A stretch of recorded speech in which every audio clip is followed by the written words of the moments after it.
Mi hijo me dijo, ni siquiera puedes caminar bien, mamá. Tú ya no eres nadie. Esa frase me destrozó más que 31 años de viudez. Hoy voy a contarte algo que nunca pensé que contaría. Y si tú, por un segundo, sientes que esto te suena familiar, solo te pido que dejes un like y te suscribas. Me vas a ayudar a continuar desahogándome. Me llamo Eloísa Román, tengo 68 años y vivo sola en una casa modesta en la colonia Tlaquepaque, al sur de Guadalajara. Cada mañana, a las 6:30 exactas, limpio mi cocina con limón y canela, no por obsesión, sino porque mi hijo Dariel solía decir, cuando era pequeño, que ese olor olía a mamá. Lo decía mientras se colgaba de mi delantal, con esos ojitos brillantes que ahora ya no me miran con cariño. Mi casa huele a pasado, a café que se enfría solo, a comida que cocino para una persona, a silencios que duran días enteros.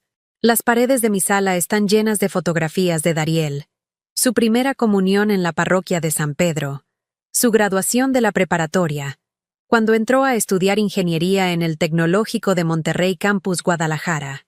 En todas esas fotos, yo estoy a su lado, sonriendo como si hubiera ganado la lotería, porque para mí, él era mi lotería. Soy viuda desde hace 31 años. Mi esposo Joaquín murió en un accidente de tránsito en el periférico, mientras iba camino a su trabajo en una fábrica de muebles en Tlajomulco. Era un jueves por la tarde. Llovía. Dariel tenía apenas 5 años y me preguntaba cada noche cuándo iba a regresar papá. Yo me quedé sin respuestas, sin ahorros, sin familia cerca, sin nadie que me abrazara por las noches cuando el miedo me despertaba. Solo estábamos él y yo, en esta misma casa que ahora se siente tan vacía. Trabajé como técnica de laboratorio forense en el Servicio Médico Forense de Jalisco durante más de 40 años. Por las noches, limpiaba pisos en la clínica Puerta de Hierro, en Zapopan. Hubo años en que dormía 3 horas diarias, pero Dariel siempre tenía comida caliente en la mesa, útiles escolares nuevos cada año, y una madre que jamás se permitía llorar frente a él. Los domingos lo llevaba a comer tortas ahogadas al Mercado Libertad, y él me decía, «Mamá, cuando sea grande, te voy a comprar una casa más bonita».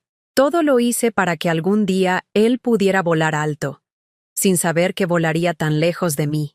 La rutina se había vuelto mi cárcel dorada. Despertarme cada día esperando su llamada que nunca llegaba, preparar comida de más por si venía de visita, mantener su cuarto exactamente como lo dejó cuando se fue a vivir solo, su cama tendida con las mismas sábanas azules que le gustaban desde niño, sus trofeos de fútbol del colegio aún en el librero, sus libros de ingeniería apilados en el escritorio que le compré trabajando turnos dobles.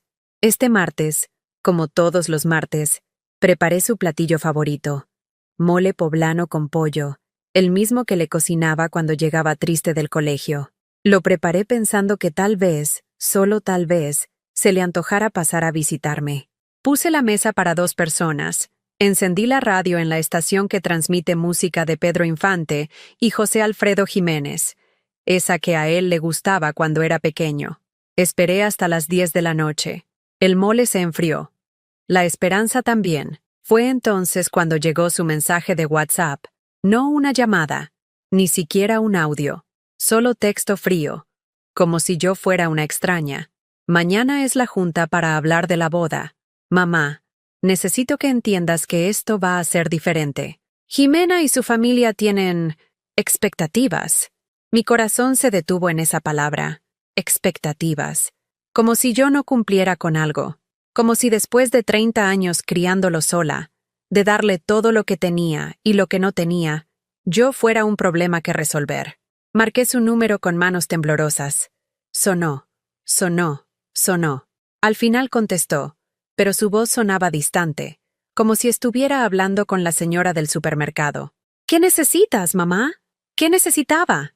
Necesitaba que me explicara por qué su hijo, el mismo que lloraba en mis brazos cuando tenía pesadillas, ahora me hablaba como si yo fuera una molestia. Necesitaba entender cuándo me convertí en la extraña de su historia. Esa noche, cuando colgué el teléfono, me quedé sentada en mi mecedora de la sala, esa que Joaquín me regaló cuando nació Dariel. La luna entraba por la ventana e iluminaba las fotografías de la pared. En una de ellas, Dariel tiene 15 años y me abraza después de ganar un concurso de matemáticas. Los dos sonreímos como si fuéramos socios, como si fuéramos un equipo invencible. Miré esa foto hasta que se me nublaron los ojos. Y por primera vez en 31 años, me pregunté si todo lo que había sacrificado había valido la pena. Al día siguiente, mientras preparaba café de olla con canela en mi pequeña cocina, los recuerdos llegaron como una avalancha. Cada sacrificio que había hecho por Dariel comenzó a desfilar por mi mente como una película dolorosa que nunca había querido ver completa. Recordé cuando tenía 8 años y enfermó de neumonía. Yo trabajaba turnos de 12 horas en el laboratorio forense, pero pedí licencia sin goce de sueldo para cuidarlo.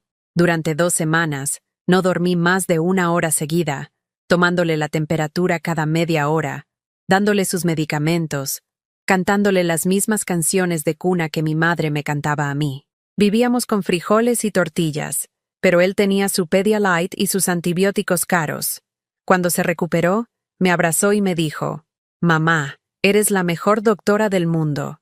Esas palabras me dieron fuerzas para seguir adelante, para volver al trabajo con ojeras hasta el alma, pero con el corazón lleno. Los años de la secundaria fueron especialmente difíciles. Dariel quería estudiar en el Colegio Americano de Guadalajara, donde estudiaban los hijos de las familias acomodadas de Zapopan. La colegiatura costaba más de lo que yo ganaba en 3 meses, pero él me lo pidió con esa manera suya de mirarme, como si yo fuera la única persona en el mundo que podía hacer milagros. «Mamá, todos mis amigos van a estudiar ahí. Si no voy, me voy a quedar atrás». Conseguí un tercer trabajo los fines de semana, limpiando casas en las colonias Providencia y Chapalita. Casas enormes con jardines que parecían parques, con empleadas domésticas que ganaban más que yo en el forense. Me levantaba a las 4:30 de la mañana los sábados, tomaba 3 camiones para llegar a esas colonias elegantes y limpiaba baños de mármol que brillaban más que toda mi casa junta. Las señoras de esas casas me trataban bien, pero siempre me recordaban mi lugar. «Eloísa, por favor no uses el baño de visitas, usa el de empleadas». «Eloísa, trae tu propia comida, no queremos que abras el refrigerador». Yo asentía con una sonrisa, pensando en Dariel corriendo por los pasillos de ese colegio caro, sintiéndose igual que todos los demás. Durante 3 años, trabajé 80 horas por semana para pagar esa escuela. Mis manos se volvieron ásperas de tanto detergente, mi espalda se curvó de tanto trapear pisos, pero Dariel tenía su uniforme planchado cada lunes, sus libros forrados con papel contact que yo compraba en el mercado, y sus cuotas pagadas puntualmente.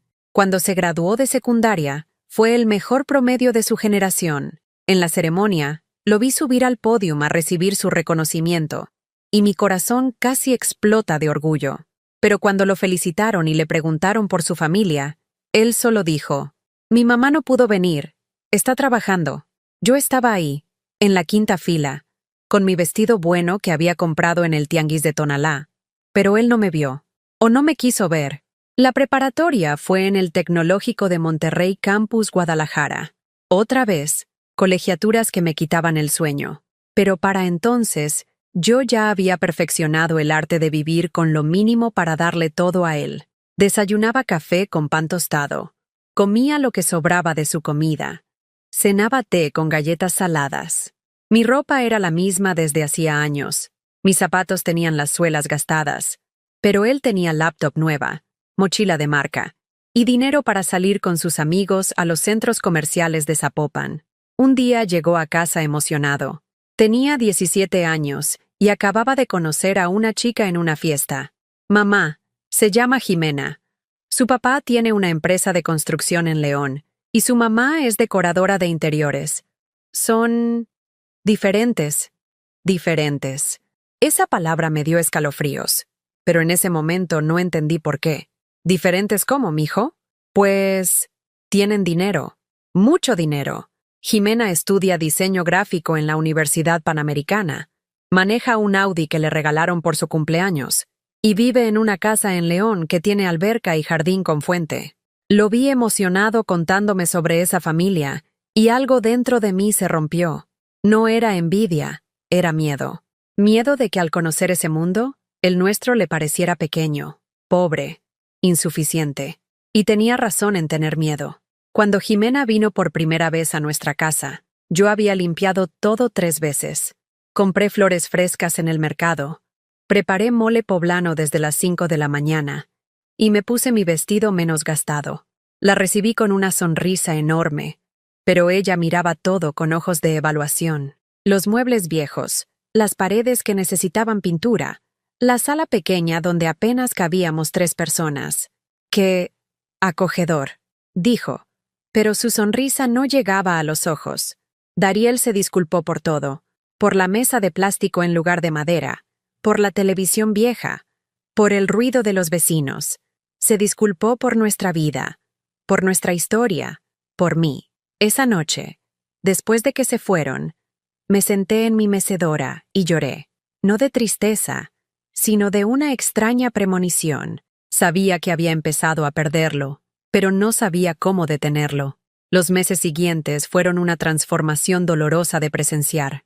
Dariel empezó a avergonzarse de todo lo que había sido su mundo. Dejó de invitar amigos a la casa. Dejó de comer mi comida con el mismo gusto de antes. Dejó de contarme sobre su día. Cuando hablaba por teléfono con Jimena, se encerraba en su cuarto y hablaba en voz baja, como si yo fuera una espía. Un día lo escuché hablando con ella. No, mi mamá no puede ir a ese restaurante. Es muy caro para ella. Mejor vamos solos. Ese restaurante era Las Mercedes, en Tlaquepaque, donde llevé a celebrar cuando entró a la universidad. Había ahorrado 3 meses para esa cena, pero fue una de las noches más felices de mi vida. Ahora, según mi hijo, era muy caro para mí. La primera vez que conocí a los padres de Jimena fue un desastre que me marcó para siempre. Llegaron a Guadalajara en su camioneta Escalade blanca, vestidos como si fueran a una gala de beneficencia.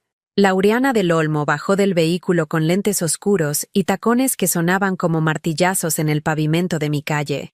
¿Esta es la casa?, le susurró a su esposo, pero lo suficientemente fuerte para que yo la escuchara. Los invité a pasar, les ofrecí agua fresca de Jamaica que había preparado con especial cuidado, pero Laureana pidió agua embotellada. Tengo el estómago delicado, me explicó, como si mi agua fuera veneno. Durante toda la visita, que duró exactamente 23 minutos, Laureana habló de sus viajes a Europa, de su casa con 4 recámaras y estudio, de los colegios privados donde estudió Jimena. No me preguntó nada sobre mí, sobre mi trabajo, sobre cómo había criado a Dariel. Para ella, yo era invisible. Cuando se fueron, Dariel me dijo, «Mamá, trata de entender, ellos vienen de otro mundo, es diferente». Esa noche entendí que mi hijo ya no me veía como su mamá. Me veía como un obstáculo para entrar a ese otro mundo que tanto lo deslumbraba. Los meses que siguieron fueron una lenta agonía de pequeñas puñaladas que me sangraban el alma gota a gota. Dariel ya no llegaba sin avisar, como hacía desde niño. Ahora mandaba mensajes formales. ¿Puedo pasar mañana a las 5? Solo 1 hora. Como si yo fuera su dentista, no su madre. Mi cumpleaños número 67 cayó en un sábado. Ese día me levanté con la ilusión tonta de que tal vez, solo tal vez, Dariel recordaría que era mi día especial. Preparé tamales de rajas con queso desde las 5 de la mañana, esos que le encantaban cuando era pequeño, y me decía que eran mejores que los de su abuela. Puse la mesa con mi mantel bordado, el mismo que había usado en todas sus celebraciones importantes. Esperé todo el día. El teléfono nunca sonó. A las 8 de la noche, cuando ya había guardado los tamales en toppers para la semana, llegó un mensaje. «Feliz cumpleaños, mamá. Perdón, se me complicó el día. Te veo la próxima semana». Se le complicó el día. Mi cumpleaños se le complicó. Esa noche abrí Facebook y vi las fotos que había subido. Él y Jimena en un restaurante caro de León, brindando con copas de vino, sonriendo como si la vida fuera perfecta. En el pie de foto escribió, «Celebrando que la vida nos sonríe». La vida les sonreía a ellos. A mí me escupía en la cara. Una semana después me enfermé. Algo que empezó como un resfriado se convirtió en bronquitis. La tos no me dejaba dormir. La fiebre me tenía temblando. y caminar hasta la cocina se había vuelto una odisea. Llamé a Dariel porque necesitaba que me comprara medicinas. Yo no tenía fuerzas ni para llegar a la farmacia de la esquina. Mamá, en este momento no puedo. Estoy en León con Jimena. ¿No puedes pedirle a algún vecino? ¿Algún vecino? Mi hijo me estaba pidiendo que molestara a extraños porque él estaba muy ocupado con su novia para cuidar a la mujer que lo había cuidado toda la vida. Fue la señora Carmen, mi vecina de 74 años, quien me llevó al doctor y se quedó conmigo esa noche. Mientras me daba té de manzanilla, me dijo algo que se me clavó en el pecho. Eloísa, a veces los hijos se nos olvida de dónde vienen cuando descubren a dónde quieren ir. Tenía razón. Dariel se había olvidado de dónde venía. Se había olvidado de mí. En marzo llegó la noticia que había estado esperando y temiendo al mismo tiempo. Se iban a casar. Jimena había dicho que sí, y la boda sería en León, en julio, en el salón de eventos más elegante de la ciudad. Mamá, tenemos que hablar, me dijo cuando vino a contármelo. Su voz tenía un tono que no había escuchado nunca, como si estuviera preparándose para una negociación difícil. Quiero que sepas que vas a ser muy importante en la boda, comenzó, pero había algo en sus ojos que me decía que venía un pero devastador. Pero necesitamos que entiendas que esta va a ser una celebración muy específica. La familia de Jimena tiene ciertos estándares, y queremos que todo salga perfecto. Estándares. Otra palabra que me dio escalofríos. ¿Qué quieres decir, mijo? Pues, va a ser muy formal. Mucha gente importante. Empresarios, políticos. La mamá de Jimena organizó todo con una wedding planner de la Ciudad de México. Va a ser elegante. Me quedé callada, esperando a que llegara al punto. Él siguió hablando, pero cada palabra era como un clavo en mi ataúd. Te vamos a sentar en una mesa especial, cerca del frente, para que puedas ver todo bien. Y sobre el vestido, Jimena pensó que tal vez podríamos ir juntos a comprar algo apropiado para la ocasión. Apropiado. Como si mi ropa no fuera apropiada para ver a mi único hijo casarse. ¿Y qué es apropiado, Dariel? Pues nada muy colorido. Algo discreto. Elegante pero sin llamar la atención. Sin llamar la atención. En la boda de mi propio hijo, yo no debía llamar la atención. 2 semanas después llegó la invitación. Un sobre dorado con mi nombre escrito en caligrafía perfecta. Por un momento, sostenerlo en mis manos me hizo sentir incluida. Importante. Pero cuando lo abrí, encontré algo que me destruyó más que todos los desprecios anteriores juntos. La invitación era hermosa. Papel de alta calidad, letras doradas, fotografías elegantes de Dariel y Jimena. Pero al voltear la tarjeta, había una nota escrita a mano con tinta azul. Estimada Eloísa, agradecemos profundamente tu comprensión, pero debido a la formalidad del evento y las características del venue, no contamos con las condiciones adecuadas para tu presencia durante la ceremonia. Te pedimos que entiendas que esto no es personal, sino una decisión logística. Con cariño, LRDO, Laureana Rodríguez del Olmo, con su firma, con su educación, con su crueldad disfrazada de logística, me desinvitaba de la boda de mi propio hijo. Leí la nota 5 veces, pensando que tal vez había entendido mal, pero no. Estaba clarísimo. No era bienvenida en el día más importante de la vida de Dariel, porque no tenía las características adecuadas para estar ahí. Temblando, marqué el número de mi hijo. Contestó al tercer timbre. ¿Leíste la invitación? Le pregunté. Mi voz apenas un susurro. Silencio. Dariel, ¿tú sabías de esta nota? Más silencio. Contéstame, por favor. Mamá, es complicado. ¿Complicado? ¿Es complicado que tu madre vaya a tu boda? Es que el lugar es muy elegante. Hay escaleras, mucha gente importante. Tú ya no estás bien de las piernas con tu bastón. Te vas a sentir incómoda. Ni siquiera puedes caminar bien. Y francamente, mamá, ya no encajas en este tipo de eventos. Ya no encajaba. Esas palabras me atravesaron como balas. Mi hijo, al que había cargado en brazos cuando lloraba, al que había alimentado con mis propias manos cuando estaba enfermo, al que había criado sola durante 23 años, me estaba diciendo que ya no encajaba en su vida. ¿Y quién decide si encajo o no, Dariel? Mamá, trata de entender. Esto no es como las bodas de aquí del barrio. Va a haber gente muy diferente, gente que no nos conoce. Y francamente, no queremos que haya situaciones incómodas. Situaciones incómodas. Yo era una situación incómoda. Situaciones incómodas como ¿qué, mijo?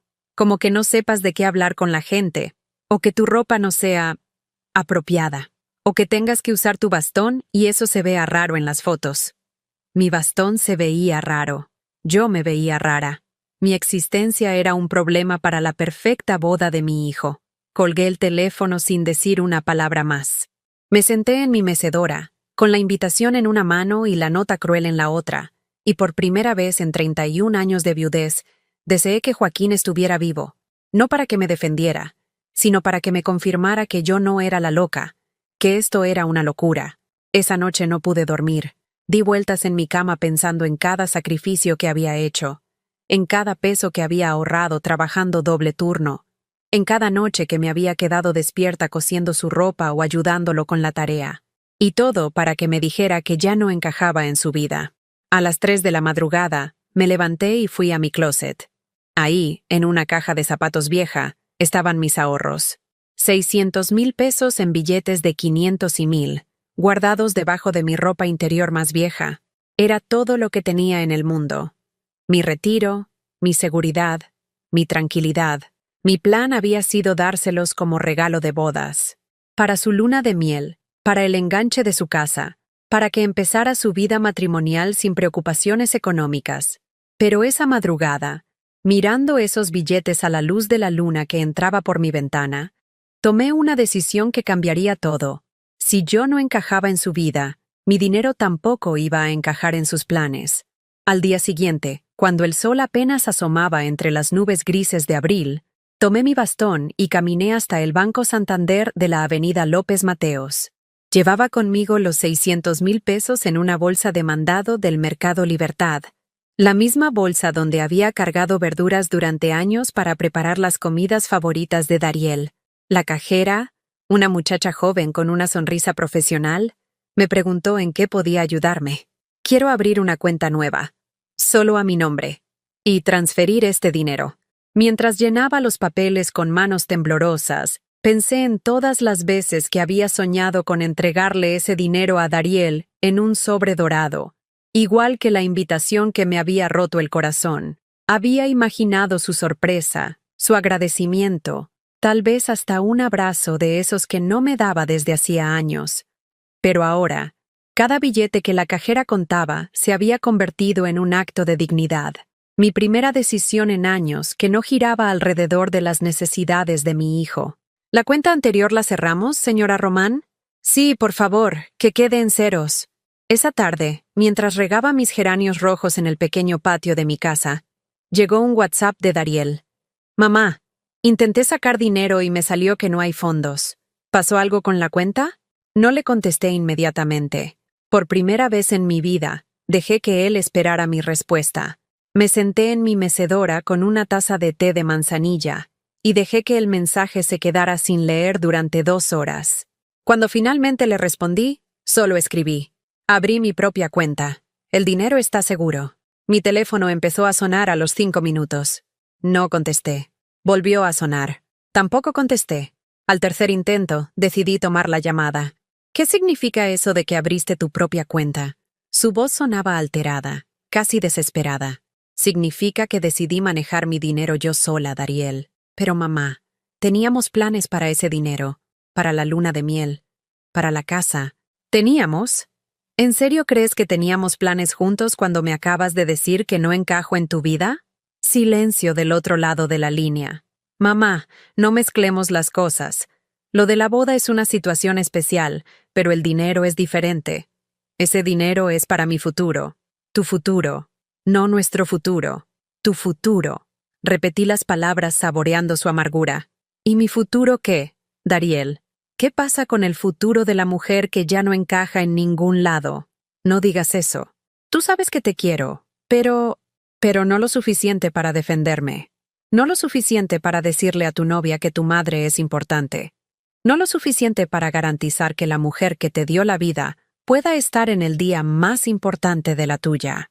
La conversación se alargó durante 40 minutos. Dariel alternaba entre la súplica y la manipulación, entre las promesas vacías y los reproches hirientes. Me dijo que estaba siendo dramática, que no entendía lo complicado de la situación, que estaba arruinando el momento más feliz de su vida, por puro capricho. Capricho. Querer estar en la boda de mi hijo era un capricho. 2 días después, Jimena llegó a mi casa sin avisar. Nunca había venido sola, siempre acompañada de Dariel, como si necesitara un traductor para hablar conmigo. La vi bajar de su Audi blanco, vestida con ropa que costaba más que mi renta de 3 meses, caminando con esos tacones caros que sonaban como sentencia en el pavimento de mi calle humilde. Tocó el timbre suavemente, casi con timidez. Cuando abrí la puerta, me sorprendió verla nerviosa, jugueteando con su anillo de compromiso que brillaba como un faro en su dedo delgado. «Señora Eloísa, ¿podemos hablar?» La invité a pasar y le ofrecí agua de Jamaica, pero esta vez pidió agua simple. Se sentó en el borde de mi sillón viejo, como si tuviera miedo de hundirse demasiado en mi pobreza. «Vengo a hablar sobre la situación del dinero, por supuesto». No venía a disculparse por la humillación de la boda, ni a explicar por qué su madre había decidido que yo no era digna de presenciar la ceremonia. Venía por el dinero. «Dariel está muy preocupado», continuó. «Teníamos planes muy específicos para esos ahorros. Ya apartamos la casa, ya pagamos anticipo de la luna de miel en Europa. ¿Y por qué no me consultaron antes de gastar dinero que no tenían?» Su rostro se enrojeció levemente. Por primera vez, la vi sin palabras. «Es que pensamos que usted estaría feliz de ayudarnos a empezar nuestra vida juntos». «Estaría feliz», le dije, sirviéndome té con la calma de alguien que había encontrado una extraña paz en medio del caos. «Estaría feliz si me hubieran incluido en esa vida que van a empezar.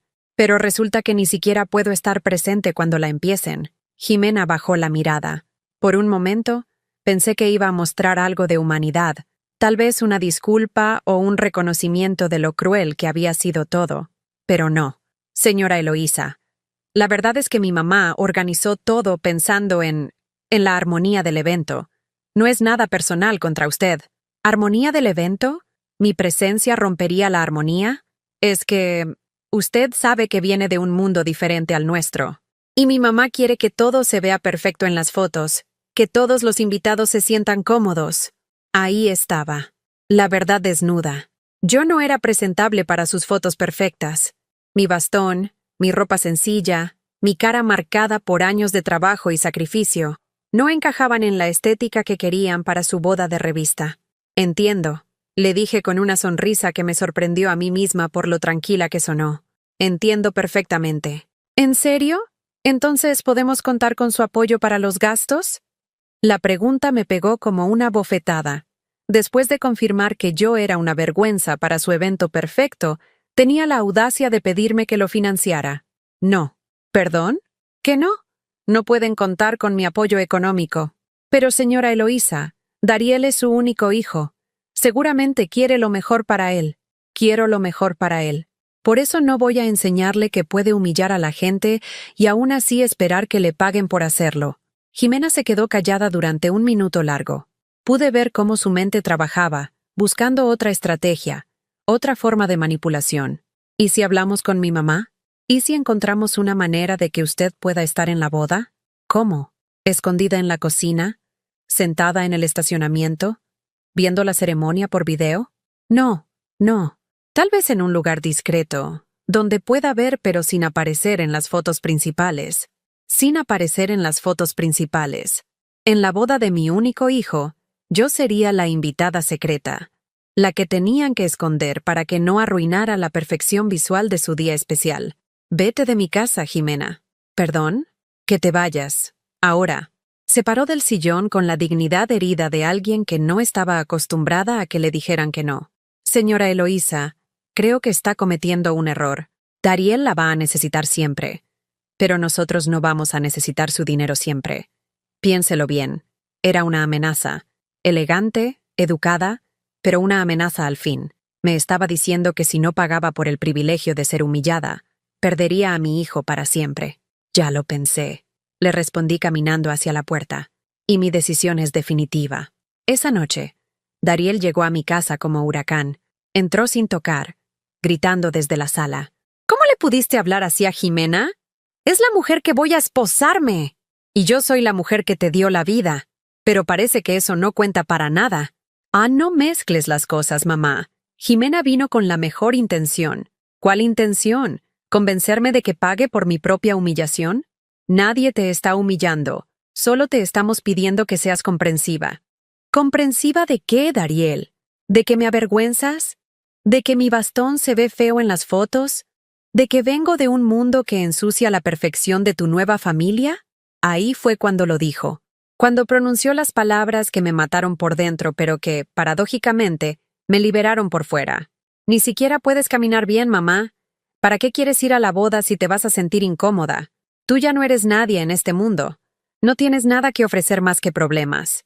Se hizo un silencio sepulcral en mi sala. Hasta los grillos del patio parecieron callarse para escuchar el eco de esas palabras terribles. Dariel se dio cuenta inmediatamente de lo que había dicho. Vi en sus ojos el horror de sus propias palabras, pero ya era demasiado tarde. La verdad había salido. Para él, yo ya no era nadie. Vete de mi casa. Le dije con una voz que no reconocía como mía. Mamá, no quise decir, vete. Y se fue. Salió de mi casa caminando despacio, como si esperara que lo llamara de vuelta. Pero no lo hice. Me quedé sola en mi sala, entre las fotografías de toda una vida dedicada a un hijo que ahora me decía que yo no era nadie. Esa noche, por primera vez en 31 años de viudez, no lloré. Había encontrado algo más poderoso que las lágrimas. La decisión de recuperar mi dignidad. Los siguientes días fueron extraños. Por primera vez en 31 años de viudez, desperté sin la angustia de esperar una llamada que no llegaba. No había mensaje de Dariel preguntando por comida. No había Jimena pidiendo favores. No había planes que giraran alrededor de las necesidades de otros. Solo yo, mi casa y un silencio que ya no me dolía. El sábado por la mañana, mientras tomaba café en mi pequeña cocina, me di cuenta de algo sorprendente. Había dormido 8 horas completas por primera vez en meses. Sin pesadillas, sin despertarme a las 3 de la madrugada pensando en qué más podía hacer por Dariel. Mi cuerpo había descansado como si hubiera soltado un peso que llevaba cargando sin darme cuenta. Abrí mi libreta de gastos, esa donde había anotado meticulosamente cada peso destinado a los caprichos de mi hijo durante años. Las colegiaturas caras, los regalos de cumpleaños que yo no podía permitirme, las emergencias que siempre terminaban siendo antojos disfrazados. Sumé todo con la calculadora vieja de Joaquín, y el resultado me dejó sin aliento. Había gastado más de 2 millones de pesos en Dariel desde que cumplió 15 años. 2 millones de pesos. Suficiente para haber arreglado mi casa, para haber viajado, para haber vivido con dignidad en lugar de con la humildad autoimpuesta de una madre que se sacrificaba por amor. Esa tarde tomé una decisión que me llenó de una extraña euforia. Fui al centro de Guadalajara sola, algo que no hacía desde que Dariel me había hecho sentir que era una carga para cualquier plan social. Caminé por la Avenida Juárez con mi bastón, sin prisa, deteniéndome en cada escaparate que me llamaba la atención. En una tienda de ropa cerca del Teatro Degollado, vi un vestido azul marino que me gustó. No era caro, pero tampoco era del tianguis. Era simplemente bonito, elegante de una manera sencilla que me hacía sentir como la mujer que había olvidado que era. ¿Se lo va a probar, señora?, me preguntó la vendedora, una mujer de mi edad con una sonrisa genuina. Dudé por un momento. Durante años, mi ropa había sido una consideración práctica. Que durara, que no se viera la suciedad, que no costara mucho. Nunca había comprado algo solo porque me gustaba, solo porque me hacía sentir bonita. Sí, dije, sorprendiéndome a mí misma. Me lo voy a probar. Me quedó perfecto. El azul hacía resaltar mis ojos, que Joaquín siempre había dicho que eran mi mejor rasgo. La tela era suave, cómoda, y cuando me vi al espejo me reconocí por primera vez en años. No era la madre sacrificada, ni la viuda resignada, ni la mujer que ya no encajaba en ningún lado. Era Eloísa. Simplemente, Eloísa. Se lo llevo. le dije a la vendedora, y pagué sin culpa, sin calcular cuánto dinero me quedaba para el mes, sin pensar en qué diría Dariel si me viera gastando en mí misma. Esa noche me puse el vestido nuevo y me preparé una cena como no había hecho en años. Pollo en mole poblano, pero esta vez no pensando en si a Dariel le gustaría o no. Lo hice pensando en lo que a mí me gustaba. Puse música de Agustín Lara en mi radio viejo, prendí una vela que había guardado desde Navidad y comí despacio, saboreando cada bocado. Por primera vez en décadas, cené en silencio sin sentirme sola. El lunes fui al banco otra vez, esta vez para algo que llevaba posponiendo por años: arreglar los papeles de mi casa. Desde que murió Joaquín, todos los documentos estaban en un limbo legal que me tenía preocupada. Siempre había dicho que lo haría más adelante, pero ese más adelante se había vuelto 31 años de procrastinación. Señora Román, me explicó el ejecutivo del banco, su casa está completamente pagada. No tiene deudas pendientes. Con los papeles en orden, este inmueble vale aproximadamente 1.200.000 pesos en el mercado actual. 1.200.000 pesos.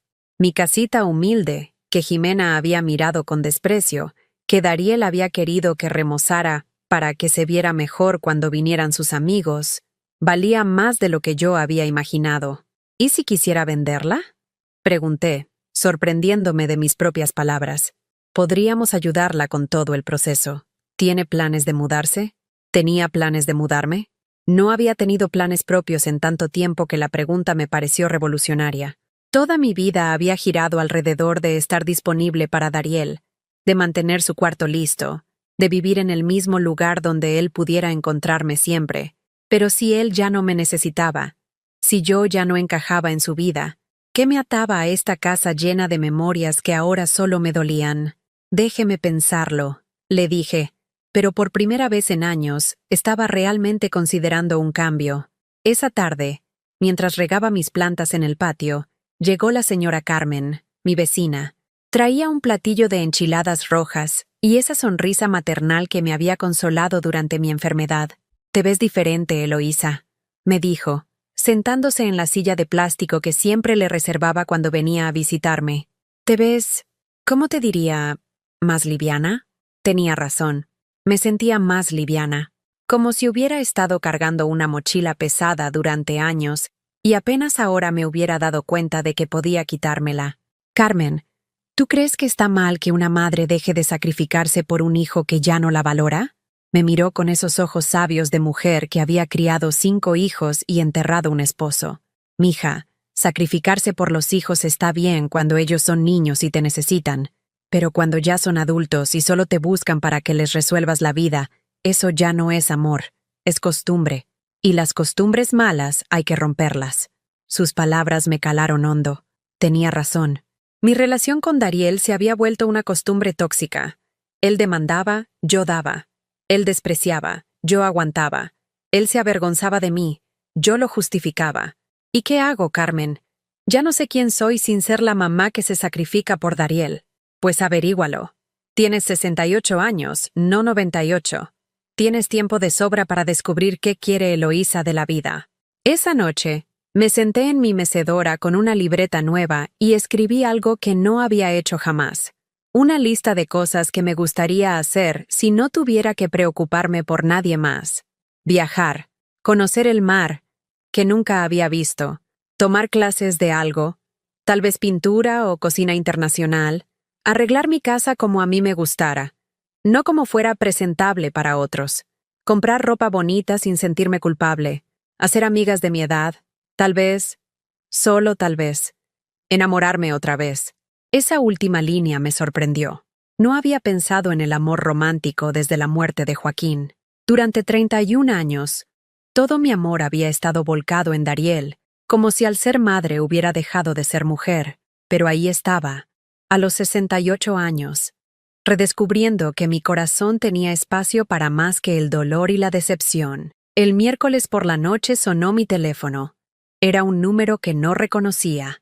«Señora Eloísa, habla Sofía, la nieta de doña Carmen. Mi abuela me dio su número. Sofía. La recordaba vagamente.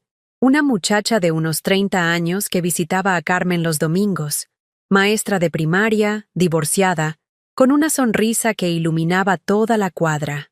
Mi abuela me contó que está pensando en hacer algunos cambios en su vida. Quería invitarla a acompañarnos este sábado. Tenemos un grupo de señoras que nos juntamos a caminar en el Parque Agua Azul. Después desayunamos en un café cerca de ahí. ¿Le gustaría acompañarnos? Un grupo de señoras. Amigas. Actividades sociales que no giraran alrededor de las necesidades de Dariel.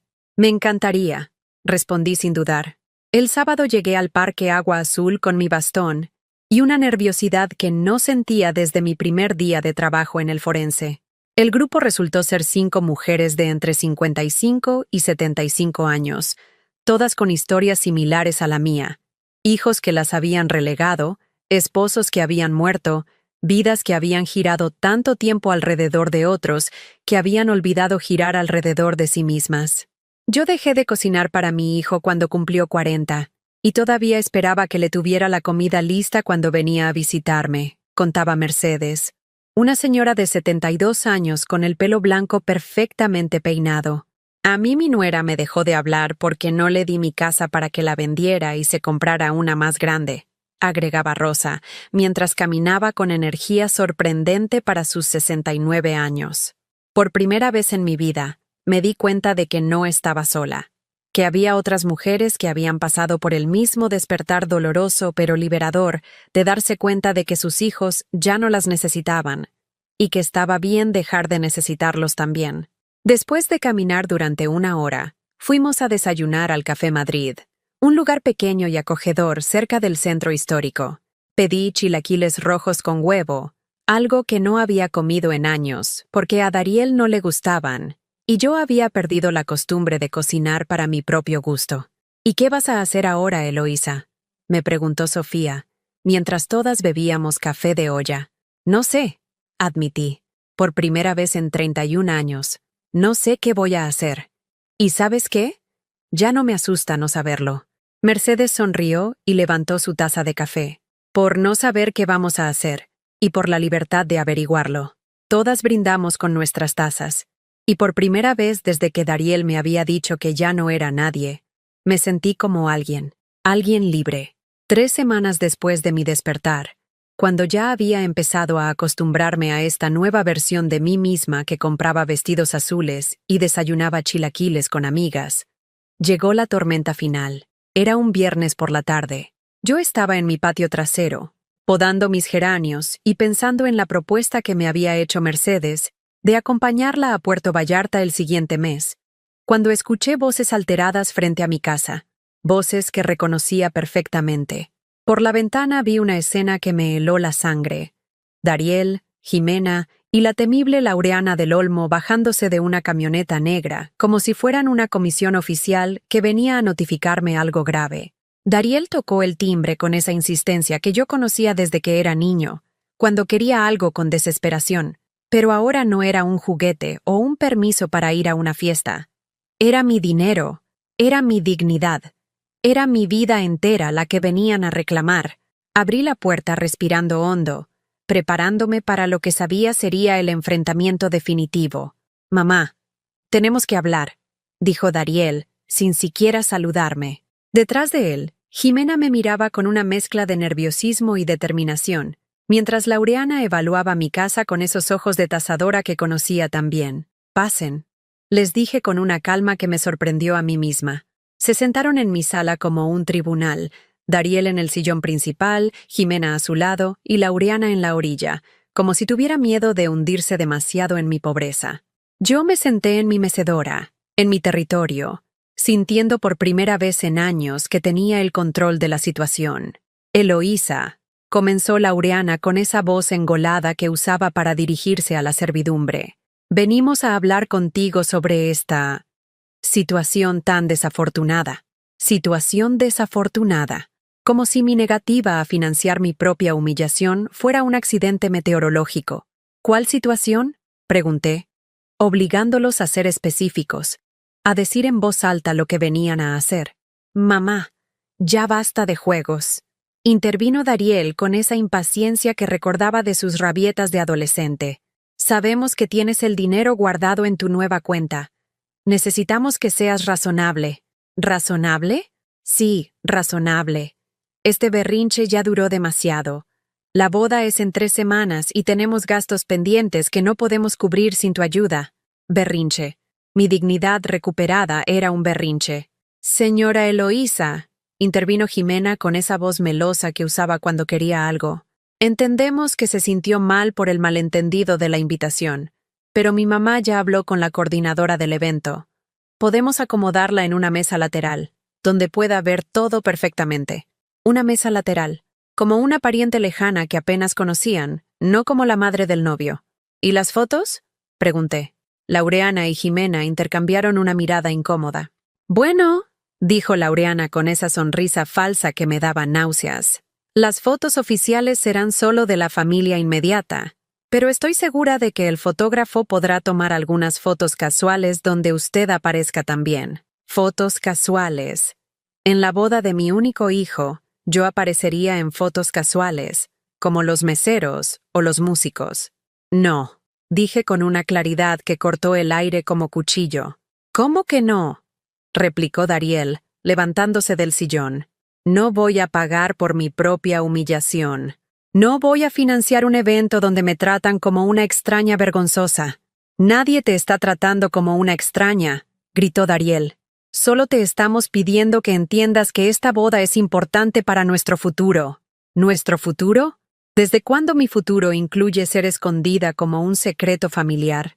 Laureana se levantó con esa elegancia calculada que había perfeccionado durante años de mirar a la gente por encima del hombro. Eloísa, creo que no estás entendiendo la magnitud de lo que está en juego aquí. Esta boda no es solo una fiesta, es un evento de networking. Van a estar presentes empresarios muy importantes, políticos, gente de sociedad. La imagen lo es todo. ¿Y yo arruino la imagen? No es que la arruines. Mintió con esa habilidad que tenían los ricos para decir crueldades con elegancia. Es que no complementas la estética que estamos buscando. Ahí estaba, la verdad desnuda. Yo no complementaba su estética. Mi bastón, mi edad, mi ropa sencilla, mi historia de trabajo y sacrificio, no encajaban en su montaje perfecto de felicidad de revista. Entiendo perfectamente, les dije, levantándome de mi mecedora. Entienden que no soy presentable para su mundo elegante, que mi presencia los avergüenza, que prefieren mi dinero a mi compañía. No digas eso, protestó Dariel. Tú sabes que te quiero. ¿Me quieres? ¿En serio me quieres, Dariel? Me acerqué a la pared donde colgaban todas nuestras fotografías. 30 años de memorias, de sacrificios, de amor incondicional de mi parte, y comodidad cómplice de la suya. Tomé la foto de su graduación universitaria, donde yo aparecía a su lado sonriendo como si hubiera ganado la lotería, y la miré durante un momento largo. ¿Sabes qué, mijo? Creo que no me conoces para nada. ¿Qué quieres decir? Quiero decir que durante 31 años creí que me estaba sacrificando por amor, que cada peso que gasté en ti, cada noche que no dormí trabajando doble turno, cada vez que dejé de comprarme algo para dártelo a ti, lo hacía porque te amaba, y pensaba que tú me amabas también. Guardé silencio un momento, sintiendo cómo las palabras que había guardado durante años finalmente encontraban su camino hacia mis labios. Pero ahora me doy cuenta de que no era amor, era costumbre, era miedo, era la terrorífica idea de que si dejaba de darte todo lo que querías, dejarías de necesitarme. Y tenía razón, ¿verdad? Porque ahora que necesitas mi dinero pero no mi presencia, por fin veo la verdad. Mamá, estás exagerando. ¿Exagerando? Solté una risa que no había escuchado de mí misma en décadas. Dariel, me dijiste que ya no soy nadie. ¿Y sabes qué? Tenías razón. Vi el alivio en sus ojos, pensando que finalmente iba a ceder. Tenías razón en que ya no soy nadie. Para ustedes. Pero acabo de descubrir que puedo ser alguien para mí misma. Caminé hacia mi recámara y saqué de mi closet una caja de zapatos vieja. La puse sobre la mesa de centro, frente a los tres. ¿Saben qué hay aquí? Abrí la caja y mostré los papeles de mi casa, los documentos del banco, las escrituras que acababa de poner en orden. Aquí están los papeles de esta casa que vale 1.200.000 pesos. Aquí está la información de mi cuenta de banco con 600,000 pesos. Aquí está mi pensión que llega puntual cada mes. Aquí está toda mi seguridad económica. Los vi mirar los documentos con ojos voraces, calculando cuánto de eso podrían obtener si jugaban bien sus cartas. ¿Y saben qué voy a hacer con todo esto? ¿Qué vas a hacer, mamá?, preguntó Dariel con voz temblorosa. Tomé los papeles y los guardé de vuelta en la caja. Voy a vivir. Por primera vez en 31 años, voy a vivir para mí. Voy a viajar, voy a comprarme ropa bonita, voy a salir con amigas, voy a arreglar mi casa como a mí me gusta, no como sea presentable para otros. Pero mamá, empezó Jimena. Pero nada. Durante años ustedes me han dejado muy claro que no encajo en su vida perfecta. Así que he decidido construir mi propia vida perfecta. Una donde no tengo que comprar el amor de nadie. Una donde no tengo que esconderme para que otros se vean bien. Una donde puedo ser Eloísa, no solo la mamá de Dariel. Laureana se paró con la dignidad herida de alguien que no estaba acostumbrada a que le dijeran que no. Eloísa, creo que estás cometiendo un error garrafal. Los hijos siempre regresan a casa, pero la oportunidad de ser parte de una buena familia no se presenta 2 veces. ¿Una buena familia? La miré directamente a los ojos. Una buena familia no le pide a una madre que pague por ser humillada. Una buena familia no esconde a sus miembros porque no complementan la estética. Una buena familia no le dice a una mujer de 68 años que ya no es nadie. Me dirigí hacia la puerta principal y la abrí de par en par. La boda es en 3 semanas. Disfrútenla. Tómense todas las fotos perfectas que quieran. Hagan el networking que necesiten, pero háganlo con su propio dinero. Dariel se acercó a mí con los ojos brillosos. Por un momento pensé que iba a disculparse, que iba a reconocer el daño que me había hecho, que iba a elegir a su madre por encima de su imagen social. Pero no. Si no nos das ese dinero, mamá, no me vuelves a ver. Te lo juro por la memoria de mi papá. El silencio que siguió fue ensordecedor. Había jugado su carta más fuerte. Chantajearme con la memoria de Joaquín. Usar el amor que había sentido por mi esposo muerto como arma contra mí. Lo miré a los ojos. A este hombre de 36 años que había sido mi bebé, mi niño, mi proyecto de vida, mi razón de existir durante 3 décadas. Entonces no me vas a volver a ver, le dije con una serenidad que me sorprendió. ¿En serio estás eligiendo el dinero por encima de tu hijo? No, Dariel. Estoy eligiendo mi dignidad por encima de tu comodidad. Estoy eligiendo mi respeto propio por encima de tu vergüenza. Estoy eligiendo ser una mujer completa por encima de ser una madre incompleta. Los 3 salieron de mi casa en silencio. Los vi subirse a su camioneta negra y alejarse por mi calle humilde, llevándose con ellos 30 años de mi vida que había entregado voluntariamente, pero que ya no estaba dispuesta a regalar. Cerré la puerta suavemente. Me apoyé contra ella. Y por primera vez desde que todo empezó, sonreí. Era libre. Esa noche dormí como no había dormido en décadas. Sin pesadillas. Sin despertarme a las 3 de la madrugada preocupándome por Dariel. Sin el nudo en el estómago que me acompañaba desde hacía meses.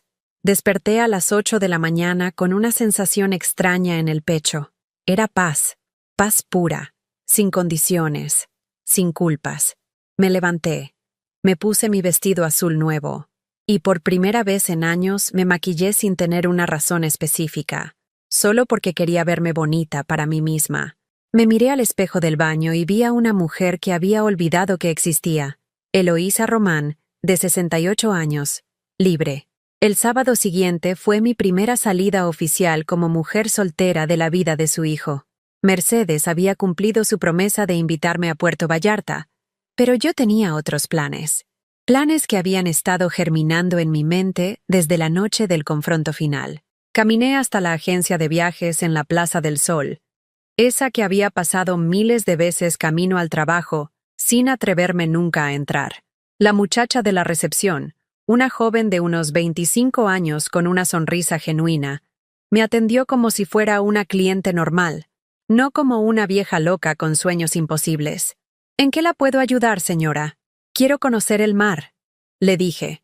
Y al pronunciar esas palabras en voz alta, sentí como si estuviera pronunciando un hechizo de libertad. ¿Tiene algún destino en mente? No sé. Solo sé que quiero ver el océano por primera vez en mi vida, y quiero hacerlo bien. Durante 1 hora revisamos opciones. Cancún era muy turístico y caro. Acapulco tenía problemas de seguridad, pero cuando me mostró las fotos de Puerto Escondido en Oaxaca, algo en mi pecho se encendió. Es más tranquilo, me explicó.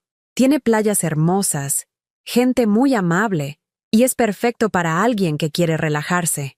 Hay hoteles con vista al mar que no son tan caros como los de Cancún. ¿Cuánto costaría una semana completa? Hotel, vuelos, comidas, todo. Cuando me dio el presupuesto, casi me río. Era menos de lo que había gastado en el último semestre de universidad de Dariel, menos de lo que él había pedido prestado para sus emergencias durante años. ¿Cuándo podría viajar? Cuando usted guste, señora. ¿Tiene alguna fecha en mente? Pensé en la boda de Dariel, que sería en exactamente 2 semanas. Sí, quiero viajar exactamente dentro de 2 semanas, el día 15 de julio, el mismo día de la boda. Mientras mi hijo se casaba avergonzándose de mí, yo estaría viendo el amanecer sobre el Pacífico mexicano por primera vez en mi vida. Perfecto. ¿Viaja sola? Viajo sola, confirmé, y esas palabras sonaron como una declaración de independencia.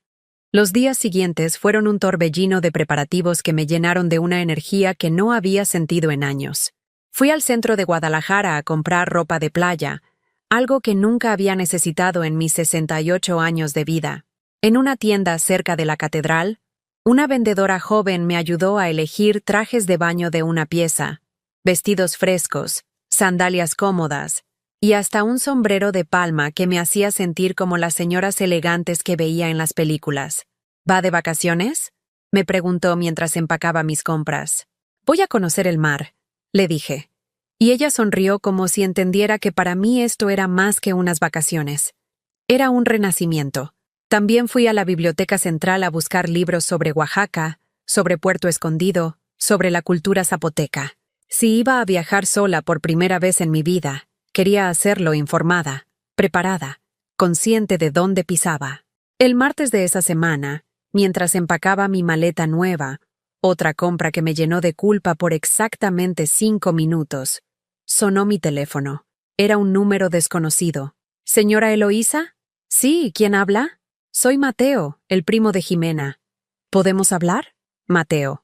Lo recordaba vagamente de una reunión familiar. Un muchacho de unos 28 años, callado, que trabajaba como maestro en una primaria pública de León, el único de la familia del Olmo que no me había mirado como si fuera un mueble. ¿De qué quieres hablar, mijo? De lo que está pasando con Dariel y la boda. ¿Puedo venir a verla? Manejo desde León. 3 horas después, Mateo estaba sentado en mi sala, tomando café de olla y mirando las fotografías en mis paredes, con una atención que nadie de su familia había mostrado jamás. Señora Eloísa, vengo a disculparme por mi familia. Comenzó con una sinceridad que me tomó por sorpresa. ¿Disculparte por qué? Por cómo la han tratado. Por la nota de mi tía Laureana. Por hacer que se sienta como si no fuera bienvenida en la boda de su propio hijo. Me quedé callada, esperando el pero que siempre venía después de estas disculpas. Pero no llegó. Lo que le están haciendo está mal, continuó, y quería que supiera que no todos pensamos igual, que hay gente en mi familia que está horrorizada por cómo la están tratando. ¿Por qué me dices esto, Mateo?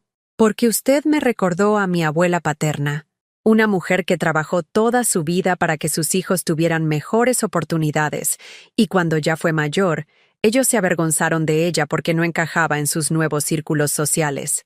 ¿Y qué pasó con tu abuela? Se murió sola, esperando una visita que nunca llegó, y ahora mis tíos viven con esa culpa. Pero ya es demasiado tarde. Mateo se inclinó hacia adelante, con los ojos brillantes de lágrimas contenidas. No quiero que eso le pase a usted. No quiero que Dariel viva el resto de su vida con esa culpa. ¿Dariel está arrepentido? Dariel está confundido. Está tan metido en impresionar a mi familia que ha perdido el rumbo.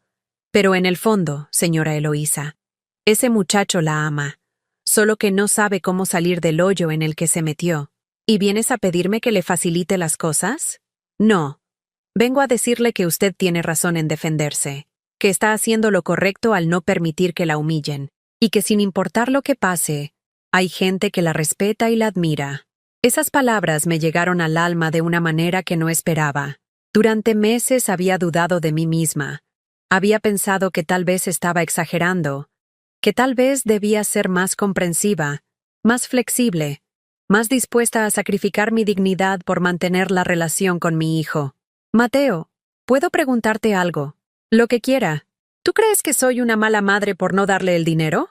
Me miró con esos ojos honestos que habían heredado de algún ancestro más noble que el resto de su familia. Señora Eloísa, creo que es la primera vez en años que está siendo una buena madre, porque le está enseñando a su hijo que el amor no se puede comprar y que tratar mal a la gente tiene consecuencias.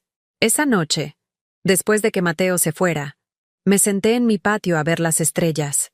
Hacía años que no me tomaba el tiempo de mirar el cielo nocturno. Siempre había estado demasiado ocupada preocupándome por el presente o angustiándome por el futuro como para disfrutar del momento. Pero ahí estaba, a los 68 años, redescubriendo el simple placer de existir, sin tener que justificar mi existencia ante nadie. El jueves por la noche, 2 días antes de mi viaje, recibí una llamada que me sorprendió. Era Sofía, la nieta de Carmen. Señora Eloísa, las muchachas del grupo y yo queríamos despedirla como se debe. ¿Le gustaría que viniéramos mañana en la noche a cenar? Podemos traer todo. Solo tiene que poner su casa. Era la primera vez en años que alguien organizaba algo para celebrarme a mí. No mi cumpleaños olvidado, no un favor que habían hecho por mí, sino simplemente por el gusto de estar conmigo. Me encantaría, respondí, y mi voz se quebró un poco de emoción. La cena del viernes fue mágica. Mercedes, Rosa, Carmen, Sofía y 2 señoras más que había conocido en nuestras caminatas llegaron con comida oaxaqueña para prepararme para el viaje. Mole coloradito, tasajo, quesillo y hasta mezcal que habían comprado en un mercado artesanal. Por Eloísa, brindó Mercedes levantando su vasito de mezcal, que nos enseñó que nunca es demasiado tarde para empezar a vivir para una misma. Por Eloísa, repitieron todas, y yo lloré lágrimas de felicidad por primera vez en meses. Esa noche, mientras guardaba los últimos detalles en mi maleta, encontré en el fondo de mi closet una fotografía que había olvidado que tenía. Era de mi luna de miel con Joaquín, hace 40 años, en Acapulco. Yo tenía 28 años y una sonrisa que iluminaba toda la foto. Joaquín me abrazaba en la playa, y los dos nos veíamos tan jóvenes, tan llenos de esperanza, tan seguros de que la vida nos sonreiría para siempre. Miré esa foto por un largo rato, recordando a esa mujer joven que no sabía que se convertiría en viuda a los 37, que criaría un hijo sola, que trabajaría hasta el agotamiento por amor, que sería despreciada por el mismo hijo al que había entregado su vida entera. Pero también recordé que esa mujer había sido fuerte, valiente, capaz de salir adelante contra todas las probabilidades. Y me di cuenta de que esa mujer seguía ahí, dentro de mí, esperando a que la dejara salir otra vez. Guardé la foto en mi bolsa de mano. La llevaría conmigo a Puerto Escondido, no como un recordatorio del pasado, sino como una promesa del futuro. A los 68 años, Eloísa Román iba a volver a sonreír en una playa.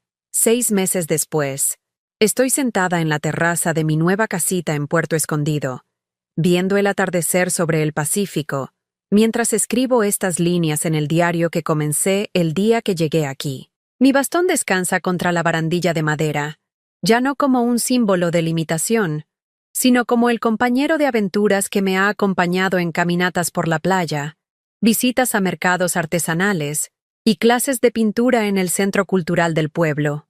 ¿Recuerdan cuando Dariel me dijo que ya no podía caminar bien? Ayer caminé 3 kilómetros por la arena hasta la punta Cicatela, donde las olas gigantes rompen con una fuerza que me recuerda que la naturaleza es más poderosa que cualquier dolor humano. Camino diferente ahora, no por las limitaciones de mi edad, sino por la serenidad de quien ya no tiene prisa por llegar a ningún lado que no sea exactamente donde quiere estar. La mañana del 15 de julio, mientras Dariel se casaba en León sin su madre presente, yo estaba de pie en la orilla del mar, con los pies desnudos hundidos en la arena tibia, viendo salir el sol sobre el océano por primera vez en mis 68 años de vida. Lloré, pero no de tristeza. Lloré de gratitud, gratitud por haber tenido el valor de elegirme a mí misma, por haber aprendido que el amor propio no es egoísmo, sino supervivencia. Ese primer día en Puerto Escondido cambió algo fundamental en mi alma. El hotel que había reservado era modesto pero limpio, con una terraza que daba directamente a la playa. Me senté ahí durante horas, simplemente respirando el aire salado y escuchando el sonido eterno de las olas, sintiendo cómo cada respiración lavaba años de resentimiento y dolor acumulado. El segundo día conocí a Elena, una pintora de 72 años que había llegado de Ciudad de México hacía 5 años, huyendo también de una familia que la había dado por descartada. Ella fue quien me enseñó que Puerto Escondido no era solo un destino turístico, sino un refugio para mujeres como nosotras, mujeres que habían decidido que sus últimas décadas de vida no serían un epílogo triste, sino un nuevo capítulo lleno de colores que nunca se habían atrevido a usar. ¿Sabes qué es lo más liberador de cumplir 70? Me preguntó Elena mientras pintábamos acuarelas de la puesta de sol desde su estudio improvisado en la playa. Es que ya no tienes que demostrarle nada a nadie. Ya no tienes que ser la hija perfecta, la esposa perfecta, la madre perfecta. Puedes ser simplemente tú. Al tercer día, cuando se suponía que regresaría a Guadalajara, me dirigí a la recepción del hotel para extender mi estancia una semana más. Luego, otra semana. Y otra más. Al final del mes, había vendido mi casa en Tlaquepaque. No fue una decisión impulsiva. Cada día que pasaba en Puerto Escondido me confirmaba que había encontrado algo que no sabía que estaba buscando. Una comunidad de personas que me valoraban por quien era, no por lo que podía dar. Aquí conocí a don Fernando, el pescador de 75 años que me enseñó a pescar desde el muelle al amanecer. A Consuelo, la señora zapoteca que me adoptó como su hija del corazón y me enseñó a cocinar mole coloradito desde cero. A los jóvenes artistas del Centro Cultural, que me trataban con el respeto que se le tiene a una maestra, no con la condescendencia que se le tiene a una anciana. La venta de mi casa en Guadalajara me permitió comprar esta casita frente al mar, y aún me sobró dinero para vivir cómodamente el resto de mis días. Por primera vez en mi vida adulta, tengo más de lo que necesito sin tener que sacrificarme por nadie más. Hace 3 meses llegó la primera carta de Dariel. La encontré deslizada bajo mi puerta, enviada a través de la red de contactos que había dejado en Guadalajara. Carmen, mi antigua vecina, había conseguido mi dirección a través de Mercedes, quien me visitó el mes pasado y se quedó tan enamorada de Puerto Escondido como yo. La carta era larga, llena de disculpas que llegaban 6 meses tarde, de explicaciones que sonaban más a justificaciones, de promesas de cambio que había escuchado antes. Pero lo que más me llamó la atención no fue lo que decía, sino lo que no decía. No mencionaba que me extrañara. No describía cómo había sido su boda sin mí. No hablaba de la soledad o del vacío que mi ausencia había dejado en su vida. Hablaba del dinero, de las dificultades económicas que estaban enfrentando, de lo caro que había resultado la luna de miel en Europa, de los gastos inesperados de su nueva vida matrimonial. Leí la carta una sola vez y luego la guardé en una caja donde guardo cosas que fueron importantes en el pasado, pero que ya no definen mi presente. La segunda carta llegó hace un mes. Esta vez era diferente. Mateo, el primo de Jimena, me había contado por teléfono que las cosas en el matrimonio de Dariel no estaban yendo bien, que Jimena había descubierto que su flamante esposo tenía deudas que había ocultado, que la presión económica estaba creando tensiones, que Laureana había empezado a criticar a Dariel con la misma crueldad con que me había criticado a mí. En esta segunda carta, Dariel finalmente admitía que me extrañaba, que había intentado llamarme cientos de veces pero que mi teléfono de Guadalajara ya no existía, que había pasado por mi casa y había encontrado a una familia nueva viviendo ahí, que Carmen le había dicho que estaba viviendo su mejor vida, pero se había negado a darle mi dirección. «Mamá», escribía, «sé que no tengo derecho a pedirte perdón después de todo lo que pasó. Sé que fui cruel, injusto, desagradecido, pero ahora entiendo lo que perdí. No solo perdí tu dinero, perdí a la única persona que me amó incondicionalmente durante toda mi vida. Esa carta la leí varias veces. No porque estuviera considerando responderla, sino porque marcaba un momento importante en mi proceso de sanación. La primera vez que la leí, sentí una punzada de dolor maternal, el impulso automático de correr a consolarlo, de perdonar todo, de volver a ser la madre sacrificada que resolvía todos sus problemas. Pero la segunda vez que la leí, ya no sentí dolor. Sentí algo que tardé días en identificar: compasión. No el tipo de compasión que me haría regresar corriendo a rescatarlo, sino la compasión distante que se siente por alguien que está aprendiendo lecciones difíciles que solo puede aprender solo. La tercera carta llegó hace una semana. Era la más corta, pero también la más honesta. Mamá, no sé si algún día podrás perdonarme. No sé si me merezco tu perdón. Solo sé que me equivoqué en todo. Que cambié a la mujer más valiosa de mi vida por la aprobación de gente que al final tampoco me valoraba. Si algún día quieres que hablemos, estaré esperando. Te amo. Y lamento mucho haberte hecho sentir que no eras importante. Eres lo más importante que he tenido jamás. Esta carta me la mandó Mateo junto con una fotografía. En la foto, Dariel está sentado en la sala de nuestra antigua casa, ahora la casa de otra familia, mirando el lugar donde solía estar mi mecedora. Se ve más viejo, más cansado, pero sobre todo, se ve como se ve alguien que finalmente entiende el valor de lo que perdió. Ayer, después de leer esa última carta por tercera vez, tomé papel y pluma, una pluma bonita que compré en el mercado artesanal de aquí, y escribí mi respuesta. Dariel, he recibido tus 3 cartas. He leído cada palabra, he sentido cada disculpa, he valorado cada promesa de cambio. Quiero que sepas que te perdono, no porque lo que hiciste esté bien, sino porque cargar resentimiento ya no me sirve para nada. Te perdono porque perdonarte es un regalo que me doy a mí misma, no a ti. También quiero que sepas que el hombre que me dijo que ya no era nadie, tenía razón. Ya no soy la mujer que era cuando me conocías. Ya no soy la madre que se sacrifica hasta desaparecer. Ya no soy la señora que limpia su casa con limón y canela, esperando que su hijo la visite. Soy Eloísa Román, de 68 años, y vivo frente al mar en Puerto Escondido. Pinto acuarelas, tomo clases de baile folclórico, pesco al amanecer, y tengo amigas que me valoran por quien soy hoy, no por lo que puedo dar. Si algún día quieres conocer a esta nueva Eloísa, eres bienvenido a visitarme, pero ven solo si puedes aceptar que ya no soy tu mamá que todo lo perdona. Soy una mujer completa que ha aprendido a quererse a sí misma, con amor, pero también con límites. Eloísa.